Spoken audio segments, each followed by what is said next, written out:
ठीक है, तो अब हम लोग पढ़ते हैं कि इक्वल टाइम इंटरवल में डिस्टेंस ट्रैवल का रेशियो क्या होगा। बट ये जो हम लोग कंडीशन निकालेंगे वो सिर्फ तभी काम करेगी जब इनिशियल वेलोसिटी जीरो होगी।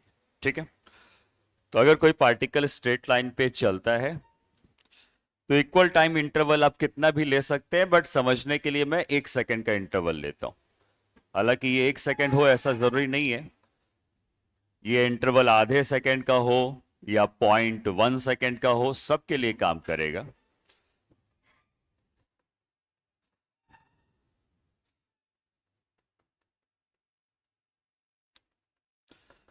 ठीक है, तो हमें यह पता करना है कि अगर कोई रेस्ट से स्टार्ट करता है, इनिशियल वेलोसिटी जीरो है, एक्सेलरेट कर रहा है, तो एक्सेलरेट करने में पहले 1 सेकंड में कम दूरी चलेगा बट अगले 1 सेकंड में ज्यादा दूरी चलेगा। तो वो जो डिस्टेंस ट्रैवल करेगा इसका रेशियो क्या होगा।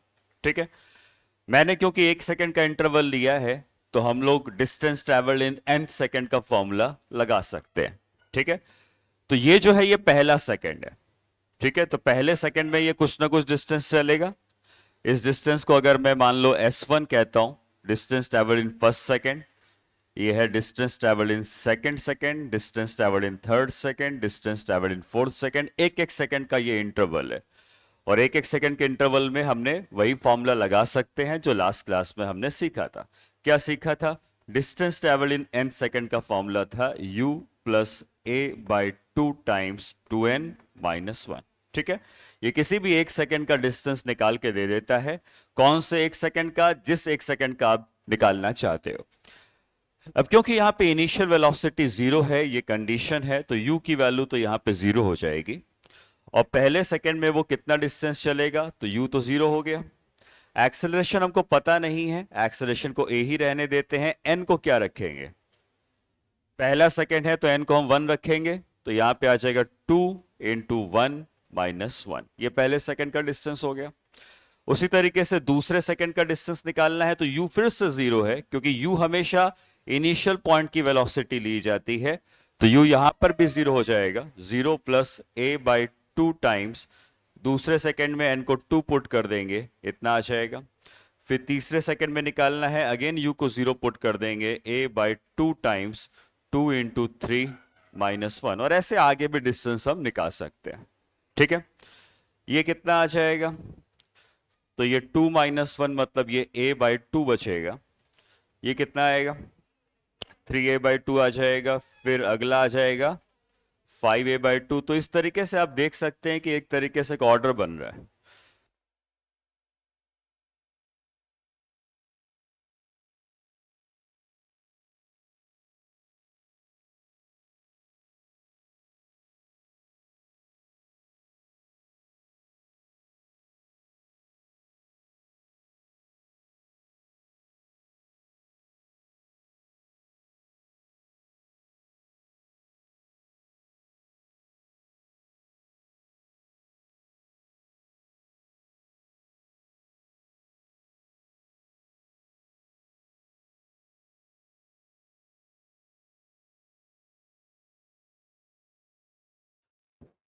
ठीक है, तो यहां पे हम क्या कह सकते हैं? डिस्टेंस ट्रेवल्ड इन फर्स्ट या S2 और S3, अगर हम इनका रेशियो लेते हैं तो आप देख सकते हो कि ये जो रेशियो आ रहा है ये कितना आएगा? 1:3:5:7:9। यही रेशियो आपको याद रखना है। ठीक है, कैसे आया अगेन कोई फर्क नहीं पड़ता है हमें। हमें जो भी क्वेश्चंस आएंगे डायरेक्टली इस फॉर्मूले के ऊपर आएंगे। तो यहां पर ये सीखा हमने कि अगर हम इक्वल टाइम इंटरवल ले रहे हैं, देखो ध्यान रखना, मैंने डेरिवेशन में 1 सेकंड लिया है, बट ये इक्वल टाइम इंटरवल कितना भी हो सकता है। तो इक्वल टाइम इंटरवल में जो डिस्टेंस ट्रेवल होगा ये हमको इसी रेशियो में हमेशा मिलेगा। ठीक है, नोट करें।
ठीक है, तो यहां पर हम लोगों को क्या समझ में आया? Distance travelled equal time interval. Equal time interval में तुम ये भी कह सकते हो कि वो इंटरवल जैसे मैंने बताया 1 सेकंड का हो, जरूरी नहीं है, वो कितने भी सेकंड का इंटरवल हो सकता है। ठीक है, नोट किया सबने? ठीक है, अब देखो, मान लो कोई पार्टिकल स्ट्रेट लाइन पे चलता है और जो टाइम इंटरवल है वो इक्वल है। ठीक है, इक्वल टाइम इंटरवल है, तो जितना टाइम ये है उतना ही टाइम ये है, सब सेम टाइम के इंटरवल्स हैं। और इनिशियल वेलोसिटी यहां पे जीरो होना जरूरी है, तभी ये फॉर्मूला काम करेगा, अदरवाइज नहीं करेगा।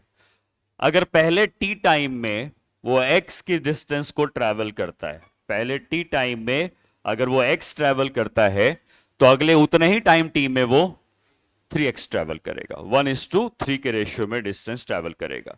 फिर उतना ही टाइम दिया जाए तो 5x चलेगा, उतना ही टाइम दिया जाए तो 7x चलेगा। इस तरीके से डिस्टेंस ट्रैवल का रेशियो होगा अगर उसकी इनिशियल वेलोसिटी जीरो होगी तो। ठीक है, तो इस फॉर्मूले का यही हमने निकाला कि ये फॉर्मूला ये बताता है कि डिस्टेंस ट्रैवल 1:3:5:7 है।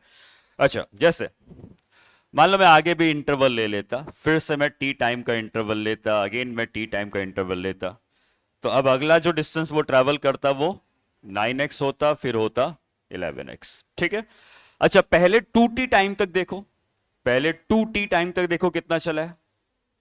2t टाइम तक मतलब t और t जोड़ दिया, टोटल 2t आ गया, कितना चला? 4x। अगला 2t में कितना चला? 12x। 4x 12x, 4:12 का रेशियो क्या आएगा? 1:3। तो टाइम इंटरवल आप जितना ले लें, अगर आप टाइम इंटरवल इतना लेंगे तो ये डिस्टेंस हो जाता 4x का। ठीक है, फिर से उतना ही टाइम इंटरवल लेते तो डिस्टेंस हो जाता 12x का, फिर से उतना ही टाइम इंटरवल लेते, कितना आता? रेशियो देखो अभी भी 1:3:5 का है। तो वो टाइम इंटरवल चाहे जितना हो, रेशियो आपको 1:3:5 का ही मिलने वाला है। ठीक है,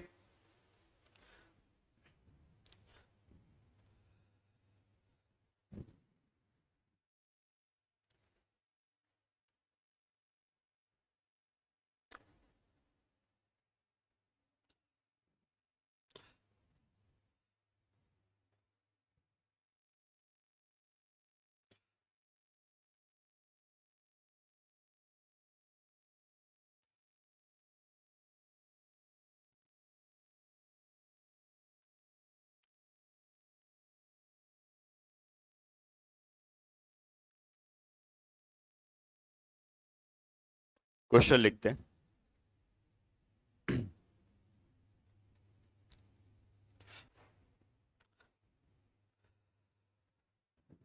A particle starts from rest. A particle starts from rest and travels with uniform acceleration. And travels with uniform acceleration.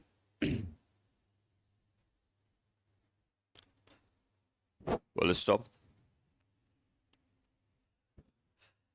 If the distance traveled in first 3 seconds, if the distance traveled in first 3 seconds is 4 meters, distance traveled in first 3 seconds is 4 meters, then find the distance traveled in next 6 seconds. Then find the distance traveled in next 6 seconds.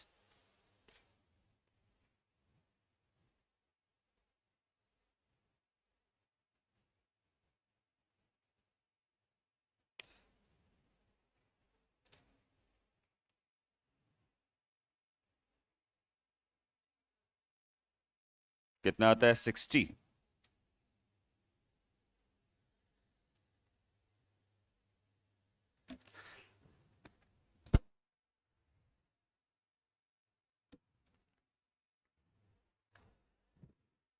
पहले 3 second में 4 metre चलता है, यही दिया है शायद, है ना? तो कितना चल जाएगा?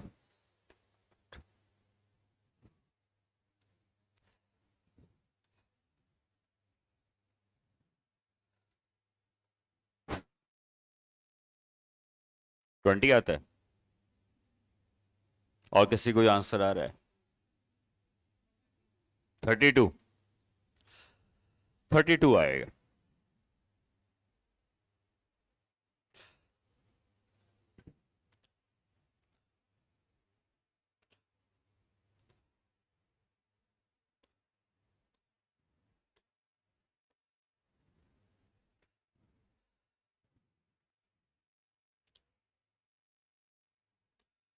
ठीक है, तो यहां पे हमें इक्वल इंटरवल दिया है 3 सेकंड का। तो 3 सेकंड में हमसे कहा गया है कि वो 4 मीटर चलता है। ठीक है। तो अगले 3 सेकंड में कितना चलेगा? अगले 3 सेकंड में कितना चलेगा? इसका 3 टाइम्स, मतलब 12 चल जाएगा। अगले 3 सेकंड में वो 12 चल जाएगा। फिर अगले 3 सेकंड में और कितना चलेगा? अरे रेशियो है 1:3:5। तो 1:3:5, 5 टाइम्स ऑफ 4 कितना होगा? 20 मीटर्स। आपको रेशियो देखना है, 1:3:5 का रेशियो आने वाला है। तो अगर पहले 3 सेकंड में वो x चला है, तो अगले 3 सेकंड में वो 3x चलेगा। फिर अगले 3 सेकंड में वो 5x चलेगा। तो क्या ये कहा जा सकता है कि पहले 3 सेकंड में अगर 4 मीटर दिया है, तो अगले 3 सेकंड में 12 हो जाएगा, उसका 3 गुना। फिर अगले 3 सेकंड में 20 हो जाएगा, उसका 5 टाइम्स। फिर अगले 3 सेकंड में उसका 7 टाइम्स। ऐसे करते जाएंगे। क्वेश्चन में क्या पूछा है कि अगले 6 सेकंड में कितना चलेगा। तो क्या हमको ये पूरी दूरी निकालने को कहा गया है, और ये पूरी दूरी दोनों को जोड़ देंगे तो 32 मीटर्स की आ जाएगी। समझ में आई ये बात? तो पहले 3 सेकंड में आपको बता दिया है, अगले 6 सेकंड में पूछा गया है, तो कोई बात नहीं, अगला 6 सेकंड 3-3 सेकंड के 2 इंटरवल से बनता है। तो अगर हमको पहले 3 सेकंड का पता है, तो अगला 3 सेकंड निकालो, फिर उसका अगला 3 सेकंड निकालो, 3-3 जोड़ के 6 आ गया, और उस 6 सेकंड में टोटल डिस्टेंस ट्रेवल करेगा 32 मीटर्स। ठीक है, क्लियर है ये तरीका?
ठीक है, तो अब मैं एक ऐसा क्वेश्चन सोच रहा हूं बनाऊं जिसमें हम अपोजिट देखें। अपोजिट का मतलब, ये मोशन में उसकी स्पीड क्या हो रही है?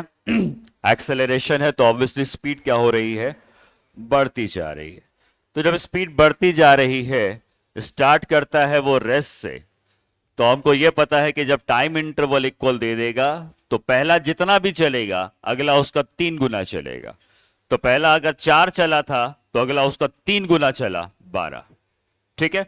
फिर उसका अगला 5 टाइम्स चला, तो इसका 5 टाइम्स कर दिया, तो हमारे पास 20 आ गया। फिर उसका हम अगेन 7 टाइम्स कर देंगे, तो अगला डिस्टेंस आता जाएगा, और हम डिस्टेंस निकाल सकते हैं। ठीक है। लेकिन उल्टा अगर मोशन होता जिसमें हम रिटार्डेशन देखते, मतलब कोई कार चल रही है और ब्रेक लगा दिया, तो ब्रेक लगाने से अब उसके पास रिटार्डेशन होगा। फाइनली कार रुक तो जाएगी, लेकिन अब ये मोशन इस तरफ ना जाके उल्टा जा रहा होगा।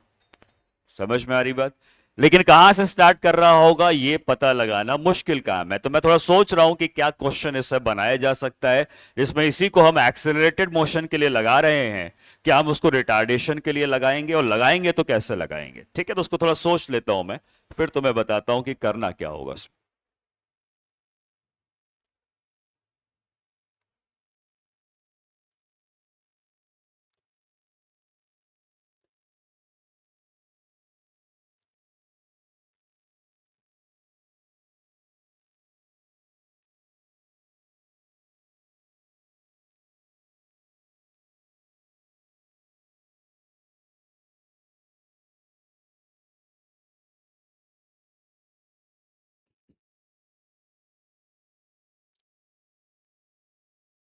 चलो ठीक है, ट्राई करते हैं, क्वेश्चन लिखते हैं, फिर देखते हैं कैसे होगा। लिखोगे question?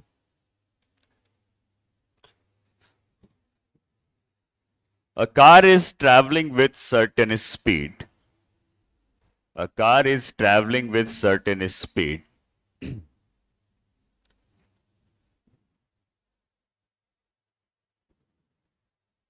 And brakes are applied. And brakes are applied, which produces the constant retardation. Which produces the constant retardation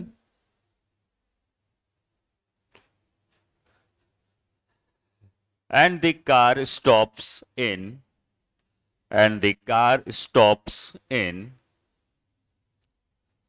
4 seconds, which produces the constant retardation and the car stops in 4 seconds. Full stop. If the distance traveled in first 2 seconds, if the distance traveled in first 2 seconds is 15 meters, distance traveled in first 2 seconds is 15 meters, then find the distance traveled in next 2 seconds. The distance traveled in first 2 seconds is 15 meters. Then find the distance traveled in next 2 seconds.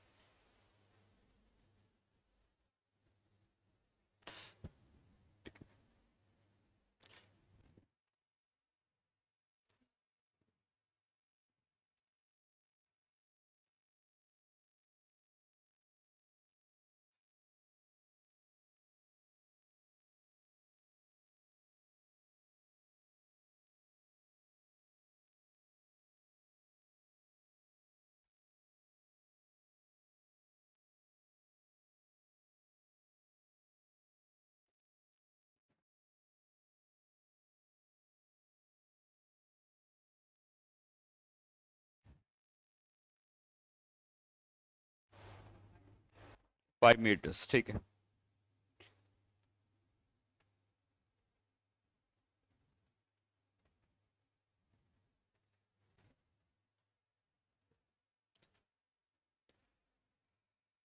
ठीक है, तो ये question 10 इसका उल्टा हो गया। जैसे acceleration में स्पीड बढ़ती है, रिटार्डेशन में जो स्पीड होगी वो डिक्रीज होगी।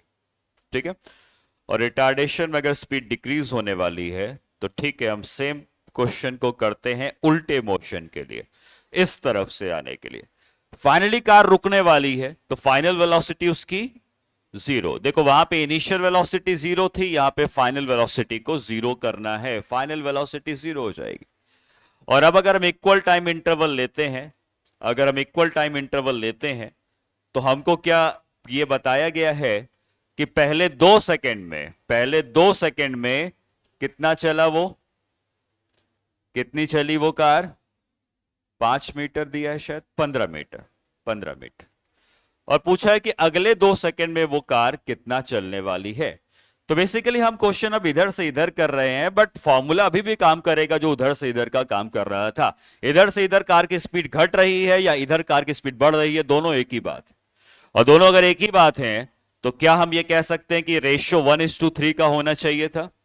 वही काम यहां भी है। देखो जैसे यहां पे स्पीड 0 से स्पीड बढ़ रही थी, स्पीड बढ़ती जा रही थी, लेकिन उल्टा करेंगे तो यहां से स्पीड घटती जाएगी, लेकिन रेशियो वही रहेगा 1:3 का। और 1:3 का रेशियो है, टाइम इंटरवल इक्वल है, तो डिस्टेंस ट्रैवल 1:3 के रेशियो में आना चाहिए। मतलब क्या हुआ, अगर ये डिस्टेंस x होता तो ये कितना होता? 3x होता। और 3x की वैल्यू कितनी दी है? 15 हमको दे दिया, 3x 15 है, तो x कितना आ गया? 5 मीटर। मतलब अगले 2 सेकंड में वो 5 मीटर गया होता। ठीक है, वही काम कर रहे हैं, मतलब उल्टे डायरेक्शन में कर रहे हैं। ठीक है, इसको अगर हम x लिखेंगे तो ये 3x होगा। हमको 3x दे दिया है, x पूछा है, और पिछले क्वेश्चन में x दे दिया था और 3x पूछा था। तो जब x देगा तो हम 3x निकाल सकते हैं, और 3x देगा तो हम x निकाल सकते हैं। रिटार्डेशन वाले मोशन में समझ में आया। एक्सेलरेशन में हमको x देके 3x पूछेगा, रिटार्डेशन में 3x देके x पूछेगा। ठीक है।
नेक्स्ट क्वेश्चन लिखते हैं।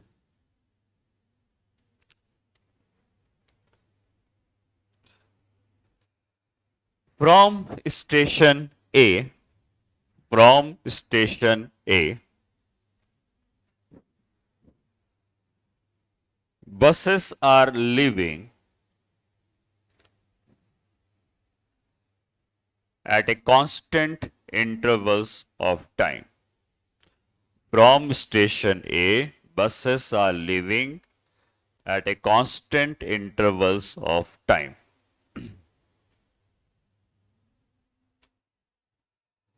And accelerates uniformly. And accelerates uniformly to reach station B. Accelerates uniformly to reach station B.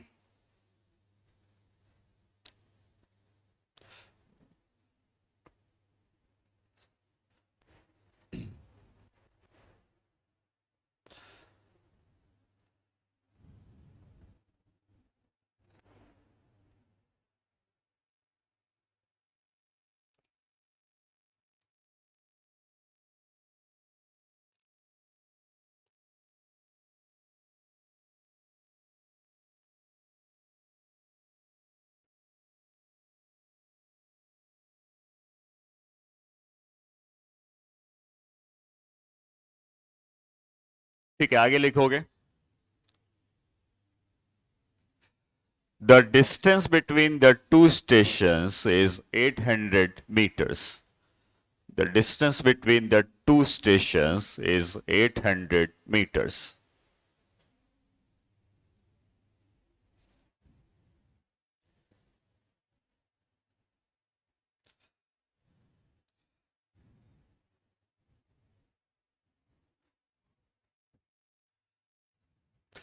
Full stop.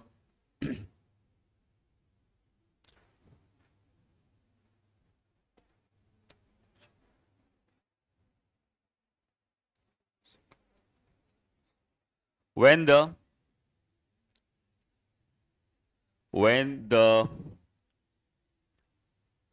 eighth bus is about to leave station A, when the eighth bus is about to leave station A, first bus just reaches station B. First bus just reaches station B. Eighth बस की जगह ninth कर लो, ठीक है। When the ninth bus is about to leave station A, first bus just reaches station B. Find the position of the fourth bus at that time. Find the position of the fourth bus at that time.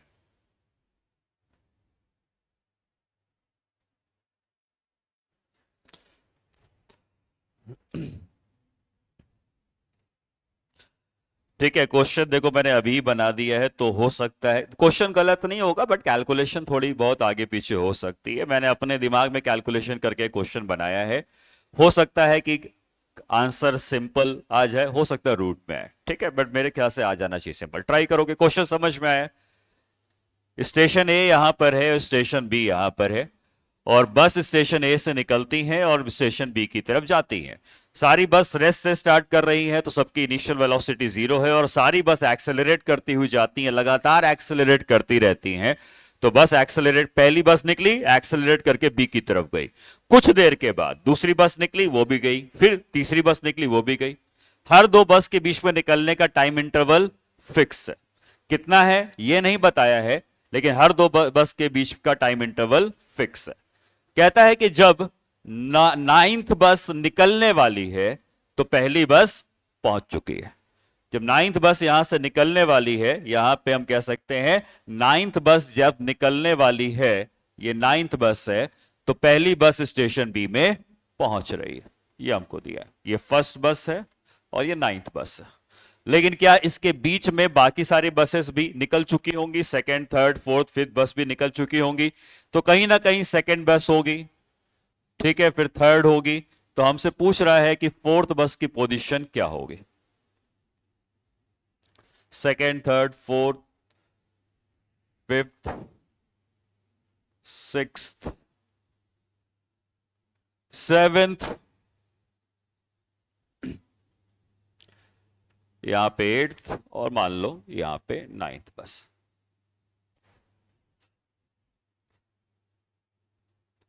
ये ninth बस, ये station ए है, और ये ninth बस।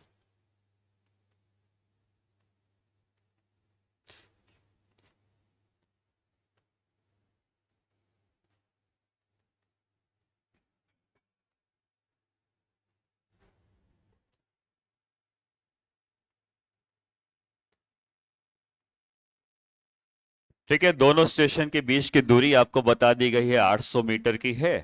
और पूछता है कि ये जो फोर्थ बस है वो कहां पर है। मतलब तुम चाहो तो यहां से डिस्टेंस बता दो या यहां से बता दो, कहीं से ही बताओ, लेकिन उसकी पोजीशन बतानी है।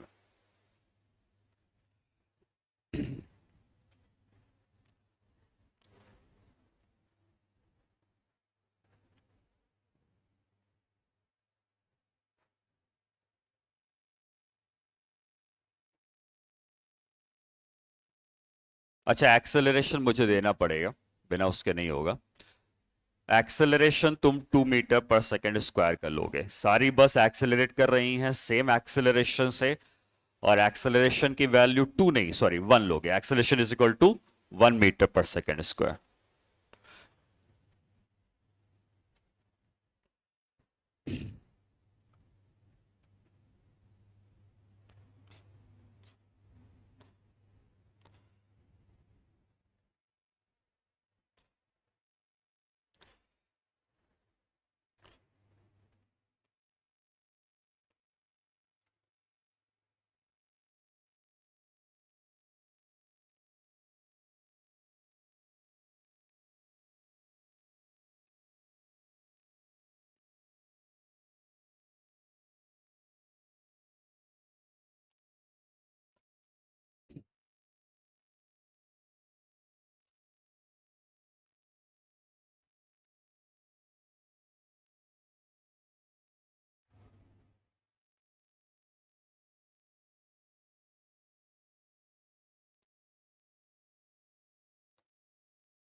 ठीक है, चलो देखो कैसे करते हैं।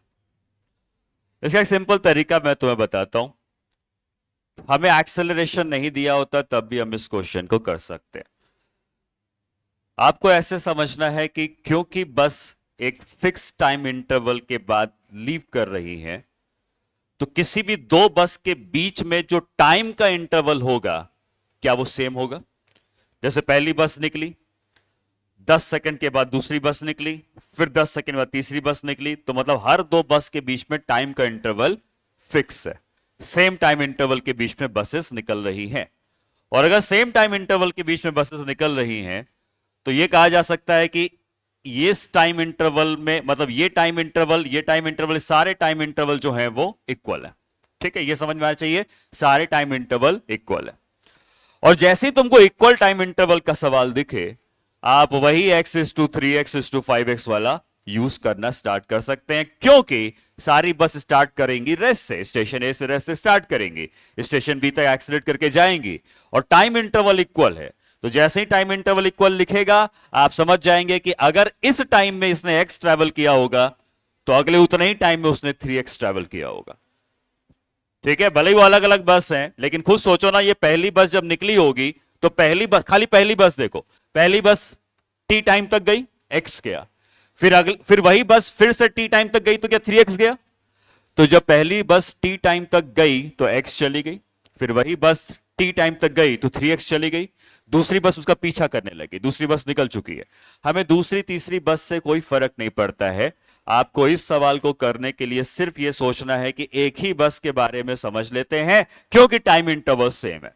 और अगर एक ही बस के बारे में सोचते हैं, तो अगर ये x होगा तो ये 3x होगा, ये 5x होगा, 7x होगा, 9x, 11x, 13x, 15x। पहली बस पहुंच गई, स्टेशन बी में पहुंच गई, और पहली बस स्टेशन बी में पहुंच गई तो उसने इक्वल टाइम में जो डिस्टेंस ट्रैवल किया होगा, इक्वल टाइम में वो इतना डिस्टेंस ट्रैवल किया होगा। पहले टी टाइम में x चली होगी, तो वही बस अगले टी टाइम में 3x चली होगी। ठीक, टोटल कितना हो गया? टोटल जरा जोड़ दें, x+3x+5x+7x+9x+11x+13x+15x, कितना आएगा ये? 64x आता है। और अगर ये 64x आता है, तो क्या यही 64x इन दोनों स्टेशन के बीच की दूरी है, जो कितनी दी हुई है? 800 मीटर। इसको 800 के बराबर कर दो, कर दिया 800 के बराबर। x निकल आएगा, कितना आता है? 25/2, मतलब कितना आ गया? 12.5। ये x आ गया। और अगर ये x आ गया, तो चौथी बस के बारे में पूछा गया है, तो चौथी बस कहां पर है? चौथी बस यहां पर है, ये है चौथी बस। तो चौथी बस ने कितना डिस्टेंस ट्रेवल किया है? चौथी बस ने तो x, 3x, 5x, 7x, 9x। तो फोर्थ बस के बारे में हम कह सकते हैं कि फोर्थ बस ने जो डिस्टेंस ट्रेवल किया है वो x plus 3x plus 5x plus 7x plus ये चौथी बस का डिस्टेंस। तीसरी का पूछेगा, तीसरी का निकाल लेंगे, दूसरे का पूछेगा, दूसरे का निकाल लेंगे। ठीक है, कितना आ जाएगा ये?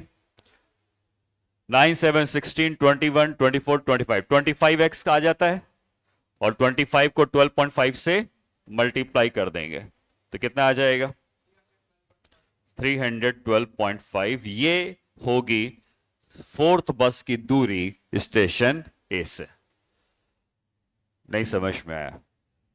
मैं फिर से समझाता हूं, ठीक है, पहले नोट कर लो, फिर बताता हूं। इस तरह के क्वेश्चन को करने का सबसे आसान तरीका यही है। बाकी हम और भी एक लंबा तरीका है, टाइम निकाल के करेंगे। हम ऐसे क्वेश्चन में टाइम वाइम नहीं निकालेंगे, सीधे हम इस तरीके से उस क्वेश्चन को करेंगे।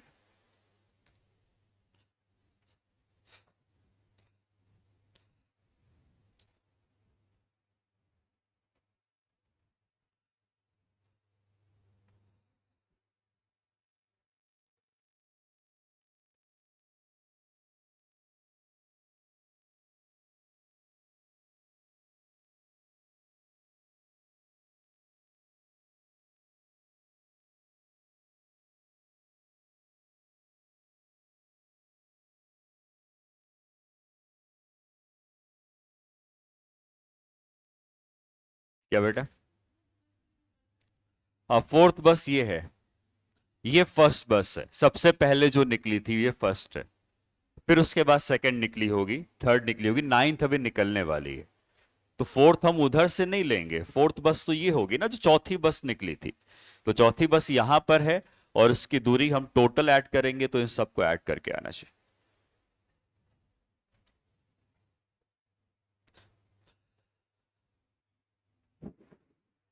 ठीक है, तो क्वेश्चन देखो, ये सेम क्वेश्चन हमको मोशन अंडर ग्रेविटी में मिलेगा। मोशन अंडर ग्रेविटी में ये क्वेश्चन कैसे बनता, ठीक है, उसी से इंस्पायर होके मैंने ये क्वेश्चन बना दिया। मोशन अंडर ग्रेविटी में ये कहता कि एक छत है, उससे पानी की बूंदें एक रेगुलर इंटरवल पे गिरती हैं। पहली बूंद गिरी, कुछ सेकंड के बाद दूसरी बूंद गिरी, फिर कुछ सेकंड के बाद तीसरी बूंद गिरी। तो क्या हर दो बूंद के बीच में गिरने का टाइम इंटरवल फिक्स हो गया? आपको बता दिया एक फिक्स इंटरवल के बाद गिरेगी, इंटरवल नहीं बताया लेकिन बताया फिक्स टाइम इंटरवल के बाद गिरेगी। तो पहली ड्रॉप गिरा, कुछ सेकंड के बाद दूसरा ड्रॉप गिरा, फिर कुछ सेकंड तीसरा ड्रॉप गिरा, ऐसे ड्रॉप्स गिरते जा रहे हैं। जब पहला ड्रॉप जमीन पे पहुंच रहा होगा तो हो सकता है कि नाइन्थ ड्रॉप गिरने वाला हो। जब पहला ड्रॉप जमीन पे पहुंच रहा होगा तो क्या नाइन्थ ड्रॉप गिरने वाला होगा? हमको पूछेगा चौथा ड्रॉप कहां है, सेम क्वेश्चन है। जब पहला बस पहुंचने वाली है स्टेशन बी पे तो नाइन्थ बस निकलने वाली है, तो चौथी बस कहां है? या पहला ड्रॉप जब जमीन पे गिरने वाला है तो नाइन्थ ड्रॉप निकलने वाला है, तो फिर फोर्थ ड्रॉप कहां पर होगा? समझ में आई ये बात? तो आपको जब ऐसा कोई क्वेश्चन आता है जिसमें इक्वल टाइम इंटरवल के लिए कह दे इक्वल टाइम इंटरवल है, जैसे इक्वल टाइम इंटरवल कहेगा, आपको सारी बस की पोजीशन बना लेनी है कि फर्स्ट यहां है, सेकंड यहां, थर्ड ऐसे बना लो। ठीक है, फिर इनको x 3x 5x 7x करते करते टोटल लिख दो। टोटल सम 800 के बराबर है, क्योंकि हमको दिया है टोटल 800 मीटर का डिस्टेंस है। और अगर 800 मीटर का डिस्टेंस हमने लिख लिया, तो अब हमको पूछा है चौथी बस कहां है, तो इन सबको जोड़ के हम चौथी बस की पोजीशन फाइंड आउट कर सकते हैं। ठीक है, हमने अभी अंडर ग्रेविटी का मोशन पढ़ा नहीं है, लेकिन वहां पर भी यही चीज काम करने वाली है। तो अब अंडर ग्रेविटी का क्वेश्चन भी मैं तुम्हें दे रहा हूं, ठीक है, सेम कॉन्सेप्ट पे काम करेगा। आपको बस ये पता करना है पहला कहां है और आखिरी कहां है। इक्वल टाइम इंटरवल पे है तो x3 x5x मान लो और किसी भी ड्रॉप की पोजीशन निकाल सकते हो। लिखोगे next question.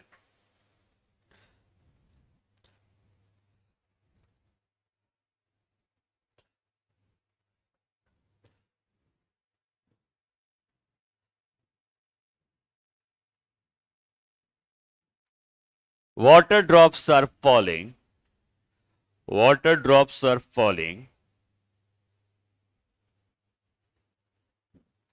at a regular interval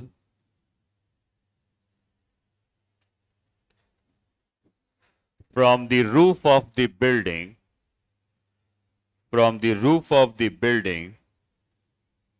of height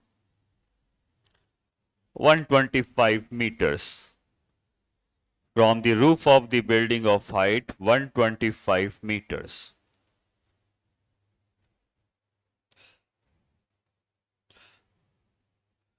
ठीक है,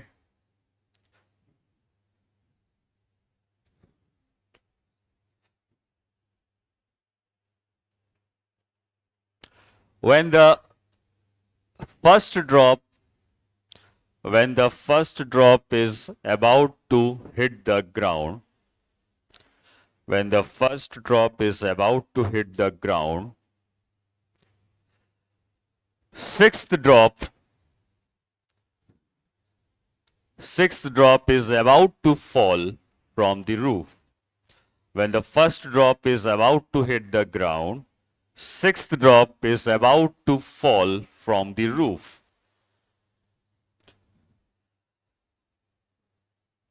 Find the position of the third drop. Find the position of the third drop.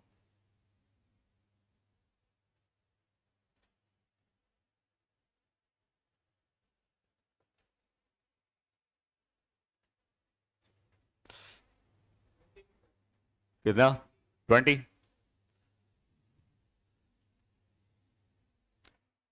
कौन से ड्रॉप की पोजीशन पूछी है? थर्ड ना?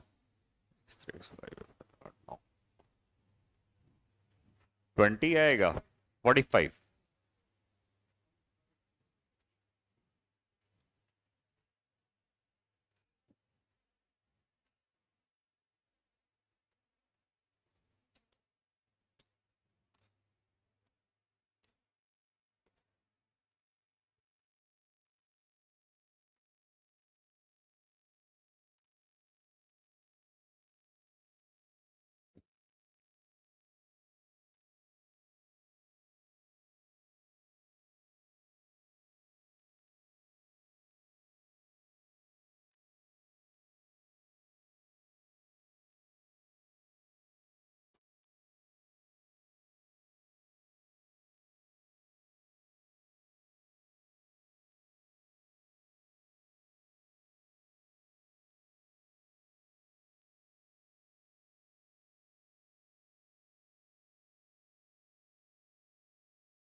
ठीक है, तो फर्स्ट ड्रॉप ग्राउंड पे पहुंच रहा है और 6 ड्रॉप छत से गिरने वाला है। तो फर्स्ट को मैंने यहां बना दिया, 6 को यहां बना दिया, तो बीच में ऑब्वियसली 5 4 3 2 आने चाहिए। ठीक, अब ये कितने हिस्सों में डिवाइड हो गया है? क्योंकि सारे इंटरवल्स इक्वल हैं, तो अब हम लोग क्या कहेंगे, सेम कॉन्सेप्ट लगाएंगे। यहां से स्टार्टिंग पॉइंट कहां था? छत थी, तो छत अगर स्टार्टिंग पॉइंट है तो ये एक्स है। जहां से स्टार्टिंग पॉइंट है वहां से एक्स लिखना स्टार्ट करेंगे, तो ये स्टार्टिंग पॉइंट है x, 3x, 5x, 7x, 9x, ये लिख दिया। ठीक, टोटल कितना हो जाएगा ऐड कर सकते हैं हम लोग, तो x plus 3x plus 5x plus 7x plus 9x is equal to total कितना है 125, क्योंकि दिया हुआ है कि ये छत जो है वो 125 मीटर की हाइट पे है, तो सबको जोड़ के 125 के इक्वल कर देंगे। और ये कितना आता है 9 7 16 5 21 24 25, तो 25x is equal to 125, x is equal to 5। x अगर 5 आ गया तो क्या आप बता सकते हैं कि तीसरा ड्रॉप कहां पर होगा? तीसरा ही पूछा है शायद, तो तीसरा ड्रॉप जो है वो छत से कितनी हाइट पर गिर चुका है? x, 3x और 5x। हम चौथे के लिए भी निकाल सकते हैं, पांचवें के लिए निकाल सकते हैं, दूसरे के लिए निकाल सकते हैं, अब सबके लिए निकाल सकते हैं। तो अब कह सकते हैं कि जो फोर्थ ड्रॉप होगा, सॉरी थर्ड ड्रॉप पूछा है, जो थर्ड ड्रॉप होगा उसके लिए हम लिखेंगे x plus 3x plus 5x, तो ये आ जाएगा 9x, x की वैल्यू 45 है, सॉरी 5 है, पुट कर देंगे, ये आ जाएगा 45। एग्जाम में बस इस बात का ध्यान रखना कि इसकी पोजीशन ग्राउंड से पूछी है या छत से पूछी है, क्योंकि ये जो 45 निकाला है हमने छत से निकाला है। अगर ग्राउंड से पूछा होता तो 125 में से वो 45 हटा देते तो हमको ग्राउंड से उसकी हाइट हमको मिल जाती। तो ये ध्यान रखना, सिली मिस्टेक्स होती हैं ऐसी कि तुमने आंसर निकाला और सीधे मार्क कर दिया। ध्यान ये रखना है कि पूछा कहां से गया है, छत से पूछा गया है या ग्राउंड से पूछा गया। ठीक है, तो 45 मीटर फ्रॉम रूफ, इसका आंसर होगा 45 मीटर रूफ से।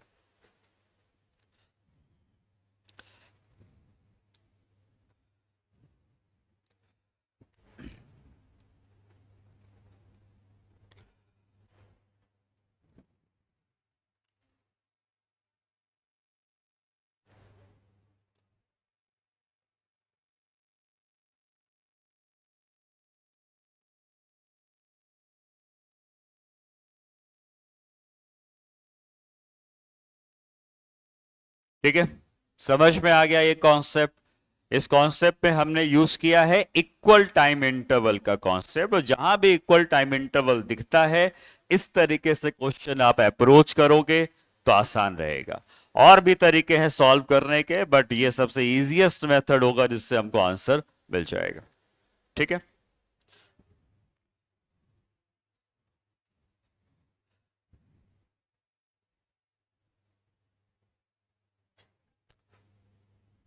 नोट कर लिया सबने?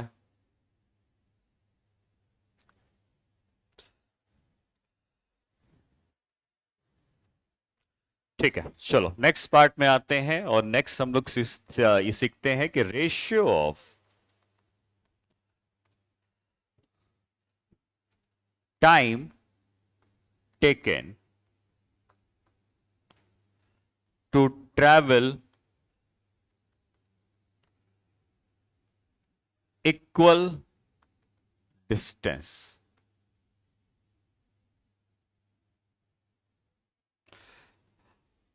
और यहां पर भी जो u है वो 0 है।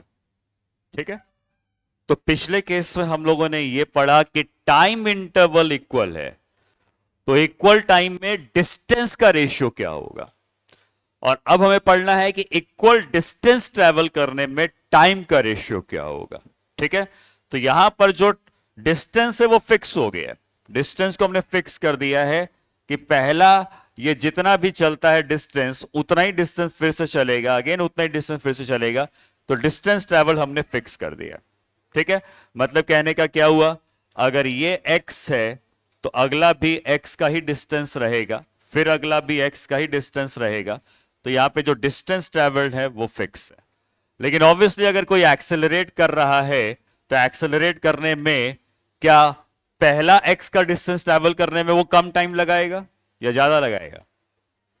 तुम रेस्ट से स्टार्ट कर रहे हो तो पहला तुम 1 मीटर चलने में ज्यादा समय लगाओगे, लेकिन क्या अगला 1 मीटर चलने में टाइम कम हो जाएगा क्योंकि तुम्हारी स्पीड बढ़ती जा रही है? तो यहां पे हमें टाइम का रेशियो चाहिए कि कितना टाइम लगना चाहिए। तो यहां पे अगर टाइम t1 है, ये टाइम t2 है, ये टाइम t3 है, t4 है, तो हम इसका रेशियो निकालना चाहते हैं।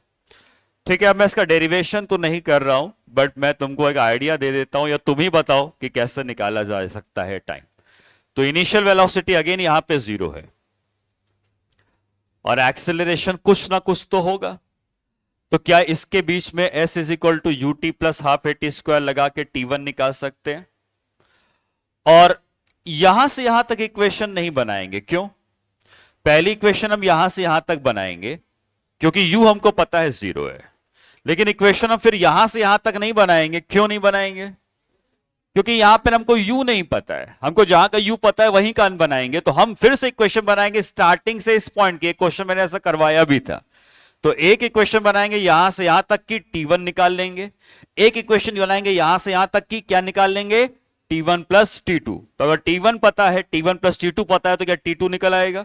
वहां से हम रेशियो लेते हैं। ठीक है, लेकिन क्योंकि मैंने कहा ना इसका डेरिवेशन हम लोग नहीं करेंगे क्योंकि ये स्टैंडर्ड रिजल्ट्स हैं, और ऐसा क्वेश्चन मैं ऑलरेडी आपको एक बार करा चुका हूं जहां मैंने कहा था कि पहले 1 सेकंड में वो इतना चला, अगले 2 सेकंड में वो इतना चला, तो अगले 3 सेकंड में कितना चलेगा। शायद यही क्वेश्चन मैंने करवाया था।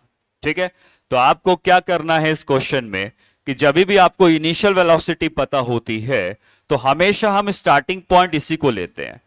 स्टार्टिंग यही होगा, एंड कहीं भी हो सकता है। तो स्टार्टिंग से एंड यहां तक इक्वेशन बना सकते हैं, स्टार्टिंग से एंड यहां तक बना सकते हैं, स्टार्टिंग से एंड यहां तक बना सकते हैं, क्योंकि हमको स्टार्टिंग या इनिशियल पॉइंट पे वेलोसिटी 0 पता है। ठीक, अब रिजल्ट क्या आता है, मैं रिजल्ट लिख देता हूं। ये जो टाइम आता है t1 is to t2 is to t3, इसका रिजल्ट आप याद रखेंगे। और मैं थोड़ा उसको सिंप्लीफाइड फॉर्म में लिखूं जिससे याद रहना आसान रहेगा। अगर t1 है तो उसको लिखोगे √1 माइनस √0। हालांकि √1 माइनस √0 में √0 हालांकि डिफाइंड नहीं होता है, लेकिन ठीक है, हम समझने के लिए इसको कि ये वैल्यू एक्चुअली कितनी हो गई? 0। और √1 का रूट क्या हो गया? 1। तो एक्चुअली ये क्या है? 1। 1:2। 1:2। 2 में आएगा √2 माइनस √1। 3 में आएगा √3 माइनस √2। 4 में आएगा √4 माइनस √3। तो मैंने यहां पे √0 क्यों लिखा है अब तुम समझ सकते हो, जिससे कि हमको एक फिक्स एक तरीके से रिलेशन मिल रहा है। अगर हमको t1 और t2 का रेशियो चाहिए तो ये रेशियो है √1 माइनस √0 बाई √2 माइनस √1। हालांकि √1 माइनस √0 है कितना? 1 के ही बराबर है। ठीक है, तो ये रेशियो आपको याद रखना है, नोट करेंगे।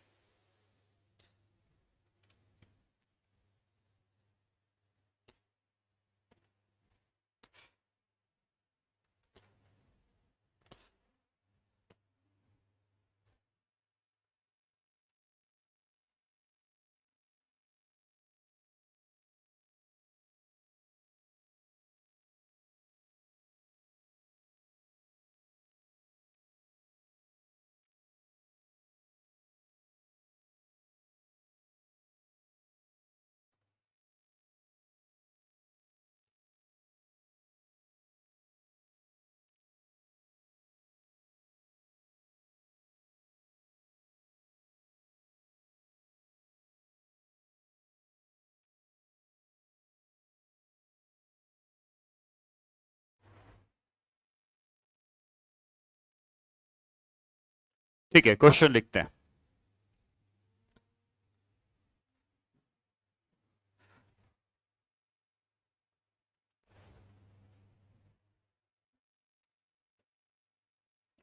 अच्छा, ये t4 हुआ, फिर t5 होगा, फिर t6 होगा, फिर t7 होगा।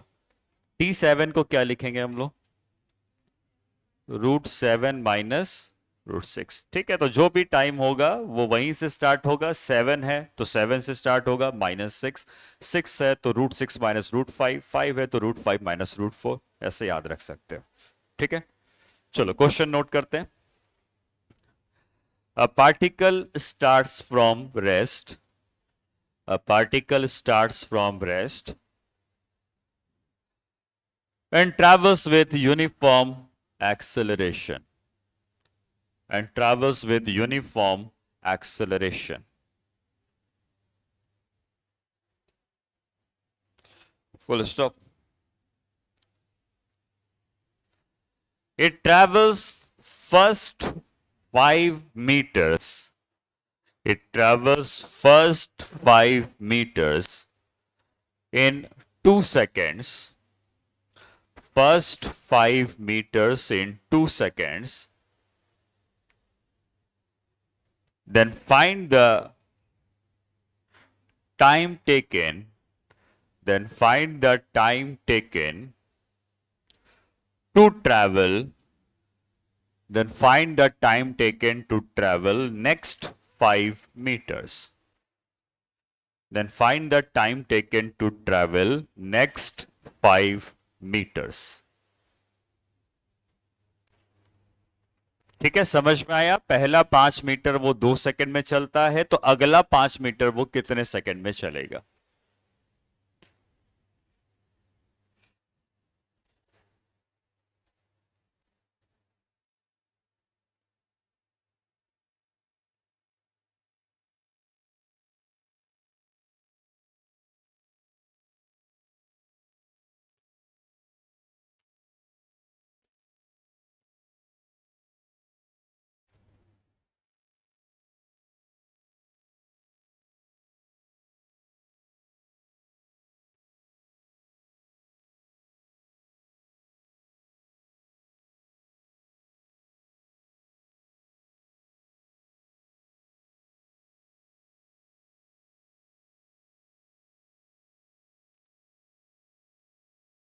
आया आंसर? कितना? रूट में रहने दो आंसर को। क्या आता है आंसर?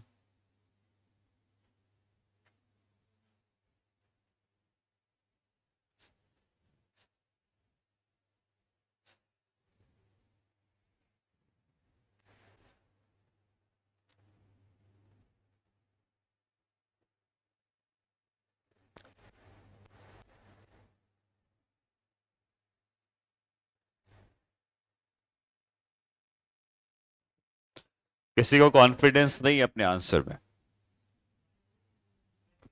कितना? √2 - 1 ब्रैकेट में, ब्रैकेट के बाहर क्या है? 5 है। 5 होगा या 2 होगा? पहले 5 मीटर चलने में कितना सेकंड लगाया है? हाँ, क्या आंसर आ रहा है? पहले 5 सेकंड चलने में, 5 मीटर चलने में कितना सेकंड लगाया है? हमें उस 5 मीटर से फर्क नहीं पड़ता है। हमको अगर पहला भी 5 मीटर चलवाना है, अगला भी 5 मीटर चलवाना है, तो डिस्टेंस उसको सेम चलवाना है। तो डिस्टेंस से फर्क नहीं पड़ता है, टाइम क्या है ये हमको पता लगाना है। ठीक है, तो आपको यही तरीका यूज करना है। आप ये कह सकते हो कि अगर हमको ये वाला टाइम बता दिया है कि ये 2 सेकंड है, तो ये वाला टाइम पूछ रहा है कि कितने सेकंड होगा। √1 - √0 और कुछ नहीं बल्कि ये 1 ही होता है, तो इससे कंफ्यूज नहीं होना, ये 1 ही है। ठीक है, बट क्योंकि एक तरीके से लिखा रहे इसलिए मैंने उसको √1 - √0 कर दिया था। ठीक है, तो क्वेश्चन में कहता है कि पहला 5 मीटर 2 सेकंड में चला, अगला 5 मीटर कितने सेकंड में चलेगा? तो हमें सिर्फ इतना यूज करना है, क्योंकि हमें पहले 5 मीटर का टाइम दे दिया है और अगले 5 मीटर का टाइम पूछा गया है। ठीक है, तो यहां पे हम लोग ऐसा लिख सकते हैं कि जो T1 है और जो T2 है, इसका रेशियो होगा 1/√2 - 1, क्योंकि √2 - √1, √1 तो 1 ही होता है। ठीक है, तो T1 is to T2 is equal to 1/√2 - 1। और क्या T1 का टाइम हमको दिया है? पहले 5 मीटर का टाइम दिया है, मतलब क्या T1 का टाइम हमको दे दिया है और T2 का टाइम हमसे पूछा गया है। तो T1 का टाइम हमको कितना दिया गया है? 2 सेकंड का दिया गया है, तो हम क्या लिखेंगे? 2 second upon T2 is equal to 1/√2 - 1। Cross multiply कर देंगे तो T2 की वैल्यू देंगे 2 टाइम्स ऑफ √2 - 1 होगा। हाँ,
ठीक है, तो उसको मैं थोड़ा सा ना और सिंप्लीफाई कर देता हूं।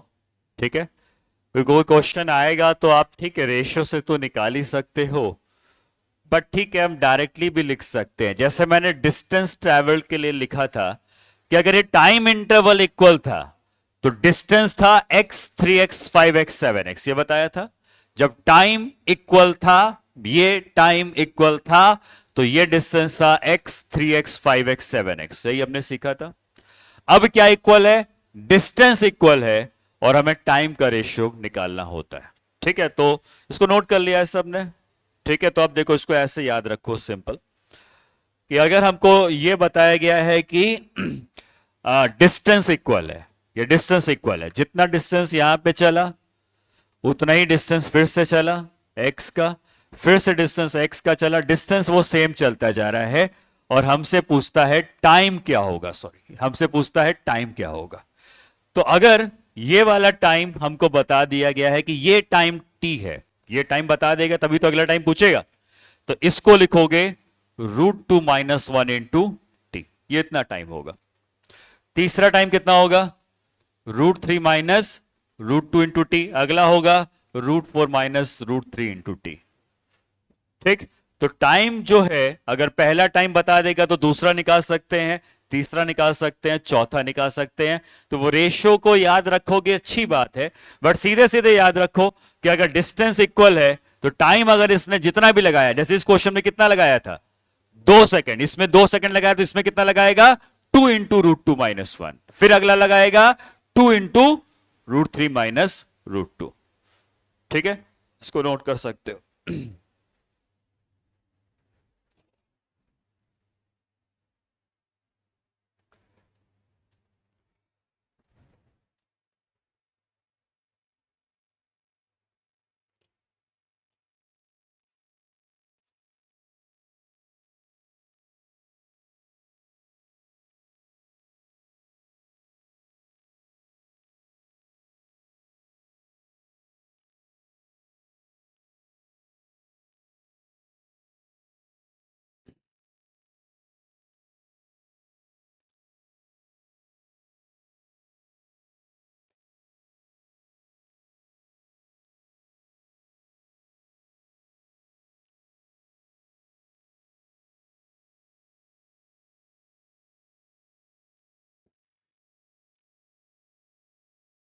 नेक्स्ट क्वेश्चन लिखोगे।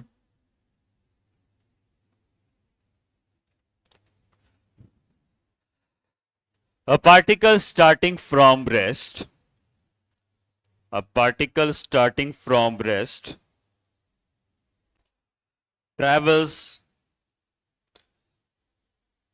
first 10 meters, travels first 10 meters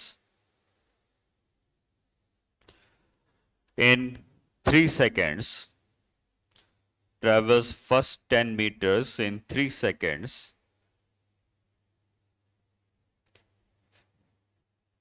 then find the time taken to travel, then find the time taken to travel next 20 meters, then find the time taken to travel next 20 meters.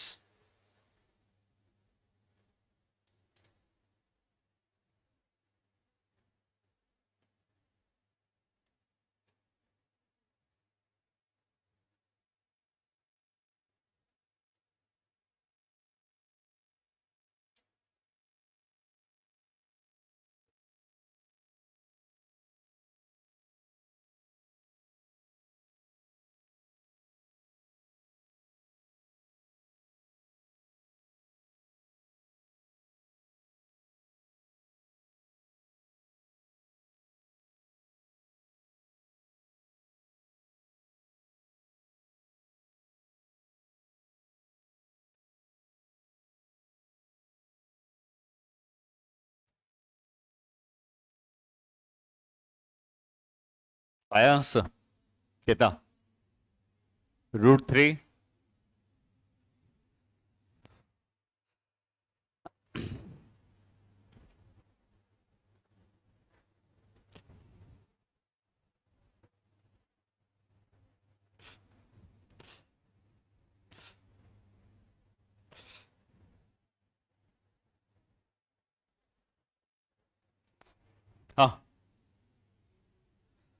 3 into √3 - 1। इतना ही आ रहा है।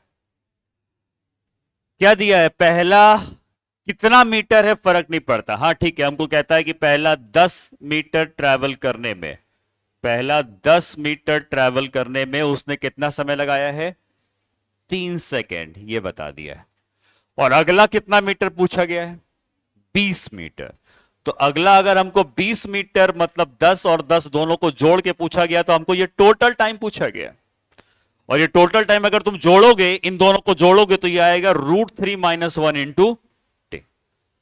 ये time और ये time जोड़ोगे तो क्या √2, यहां पे देखो, जब इसको ऐड करोगे तो √2 कैंसिल हो जाएगा। कितना टाइम आएगा? √3 - 1 इंटू टी।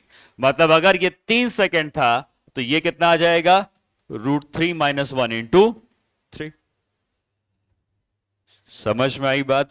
हमको अगला 10 मीटर का नहीं पूछा है, हमको अगले 20 मीटर का पूछा है। तो 20 मीटर में क्या 10-10 के 2 इंटरवल आ जाएंगे? और 10-10 के 2 इंटरवल आएंगे, मतलब इन दोनों टाइम को हमको ऐड करना पड़ेगा। और जैसे इन दोनों को तुम ऐड करोगे, तुम्हें मिलेगा √3 - 1 इंटू टी के बराबर। ठीक है। और अगर हमको टी पता है 3 है, तो ये हम बता सकते हैं √3 - 1 इंटू 3 आ जाएगा। समझ में आई बात? अगला अगर और 10 जोड़ देता, इसको भी जोड़ देता, तब क्या करते? तब इन तीनों को ऐड करते, कितना आता? √4 - 1 इंटू टी। समझ में आ रही बात? अगर हम इन तीनों को ऐड करते, तो जैसे इन दोनों को ऐड करने के बाद √3 - 1 इंटू टी आया है, अगर आप इन तीनों को ऐड करते तो √4 - 1 इंटू टी आता। फिर अगला 10 और ले लेते तो √5 - 1 इंटू टी के बराबर आ जाता। ठीक है।